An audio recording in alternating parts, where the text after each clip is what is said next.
গোপালগঞ্জ সহ দেশের সার্বিক পরিস্থিতি যখন নিয়ন্ত্রণের বাইরে চলে যাচ্ছে, সরকারের নানা পদক্ষেপ যখন প্রশ্নবিদ্ধ হচ্ছে, স্বরাষ্ট্রমন্ত্রীর স্বরাষ্ট্র উপদেষ্টার পাশে যখন পুলিশের মনিটরিং রুমে অন্য আরেকজন উপদেষ্টাকে, ছাত্র উপদেষ্টাকে দেখা যাচ্ছে প্রভাব বিস্তার করার অভিযোগ উঠছে, সেরকম পরিস্থিতিতে প্রধান উপদেষ্টা প্রফেসর ইউনূস ঠিক পথে নেই এবং তাকে এক ধরনের সাবধান বাণী শোনালেন আল জাজিরার অনুসন্ধানী সাংবাদিক জুলকান নায়েন শায়ের।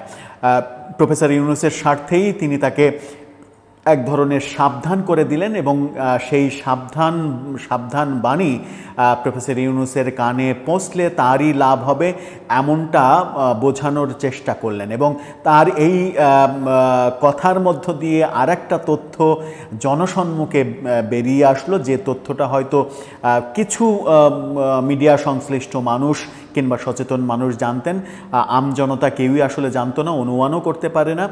সেটা হচ্ছে যে প্রফেসর ইউনূস ভেতরে ভেতরে জাতিসংঘ মহাসচিব হওয়ার লবিং করে যাচ্ছেন।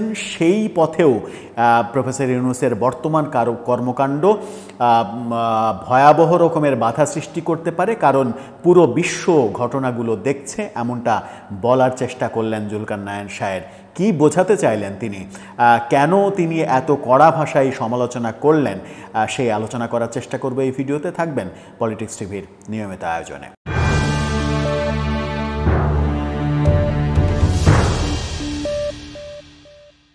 দর্শক, পলিটিক্স টিভির নিয়মিত ভিডিওগুলো স্পন্সর করছে প্রজাপতি.টিভি, নতুন ওটিটি প্ল্যাটফর্ম। আপনারা চাইলে ইউটিউবে, ফেসবুকে, ইনস্টাগ্রামে, টিকটকে দেখে নিতে পারেন। ডেসক্রিপশন বক্সে লিঙ্ক দেওয়া থাকবে, সেখান থেকেও আপনারা দেখে নিতে পারেন প্রজাপতির কার্যক্রম।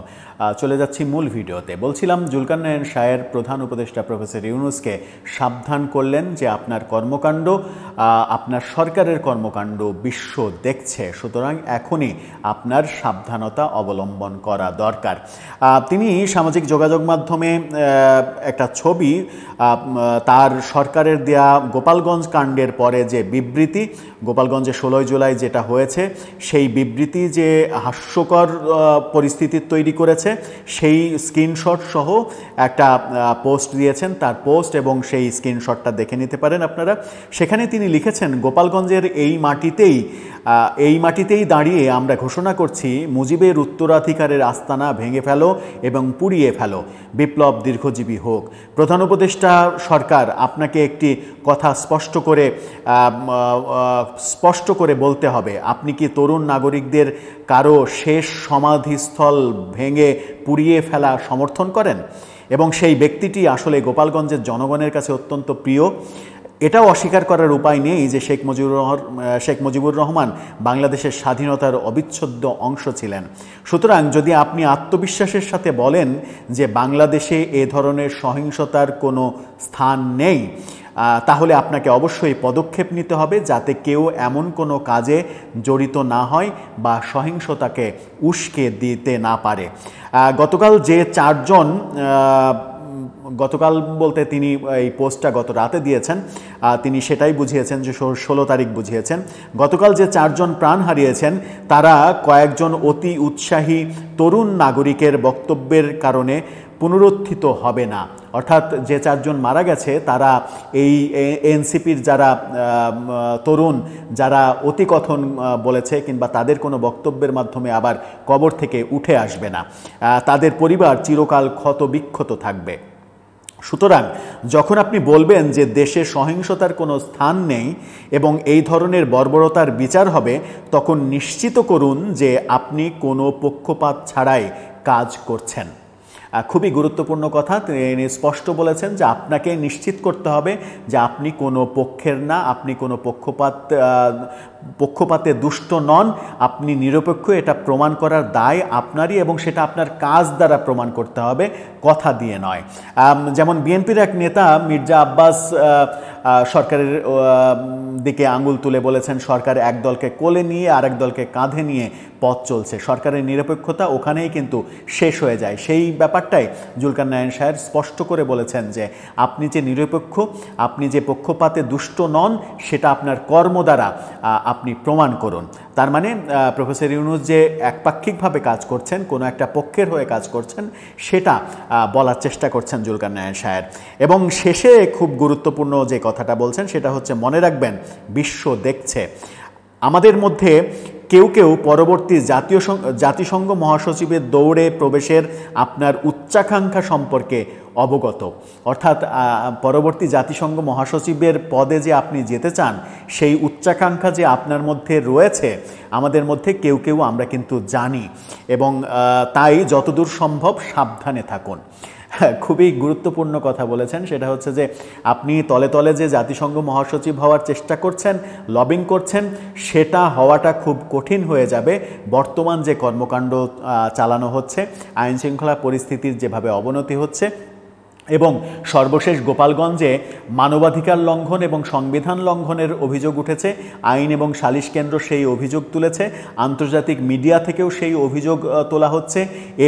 এপি সহ আল জাজিরা সহ বেশ কিছু গুরুত্বপূর্ণ গণমাধ্যম এই প্রসঙ্গগুলো তুলে নিয়ে আসছে। আন্তর্জাতিক মিডিয়াতে শুধুমাত্র প্রিন্ট মিডিয়া না, ভিডিও জার্নালিস্টরা সেখানে ভিডিও প্রতিবেদনও তৈরি করেছে। আল জাজিরার রিপোর্টও দেখছিলাম, সেখানে তারা এই সহিংসতার কথা বলছে এবং আইনশৃঙ্খলা রক্ষাকারী বাহিনীর গুলি ছোড়ার কথা বলছে।